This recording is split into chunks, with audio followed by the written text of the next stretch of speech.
আল্লাহ বলে, যদি আমার নেয়ামতের প্রশংসা করো আমি নেয়ামত বাড়িয়ে দেব, আর যদি নাশুকরি করো আমি এমন আযাব দেব, জেনে রেখো ইন্না বাতশা রাব্বিকা লাশাদীদ, নিশ্চয়ই তোমার রবের পাকড়াও, তোমার রবের অ্যাটাক, পানিশমেন্ট বড় ডেঞ্জারাস।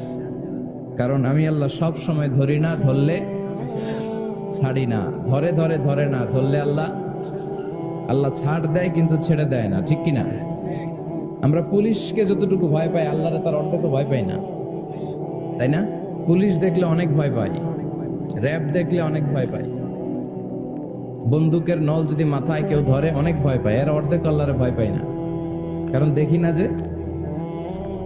তো এই সব কিছুর চাইতে বেশি ভয় পাইতে হবে কাকে? আর সব সময় প্রশংসা করতে হবে কার? আল্লাহ এত নিয়ামত আমাদেরকে দিয়েছেন, এই নিয়ামতগুলো গুণে শেষ করা যাবে না। বিষ্ণু বলেছেন, সব সময় তোমার জিহ্বাটাকে আল্লাহর জিকির আর প্রশংসা দিয়ে ভিজিয়ে রাখো। তো মান লাজিমাল ইস্তিগফার, যে ইস্তিগফারের সাথে আঠার মতো লেগে থাকে, সে 5টা জিনিস পায় জীবনে। চিল্লায় বলেন না কয়টা? 1 নাম্বার, জাআলাল্লাহু লাহু মিন কুল্লি দীকিন মাখরাজা, সব বিপদ থেকে তার উদ্ধার করে কে? আমাদের জীবনে বিপদ আপদ আছে না নাই? কম না বেশি? কত বিপদ, কত ধরনের বিপদ। যে কোনো সময় দুর্ঘটনা হতে পারে, রোড অ্যাক্সিডেন্ট আছে না নাই? যে কোনো সময় গুম হয়ে যেতে পারেন, আপনারা খুঁজে পাবেন আপনার স্বজনরা। যে কোনো সময় ক্রস ফায়ারের মধ্যে পড়তে পারেন, ঠিক কি না? যে কোনো সময় বজ্রপাতে আপনি নিহত হতে পারেন, ভূমিকম্পের মাঝখানে পড়তে পারেন, দুজন কোবাকবি লাগছে, আপনি মাঝখানে, হইতে পারে না?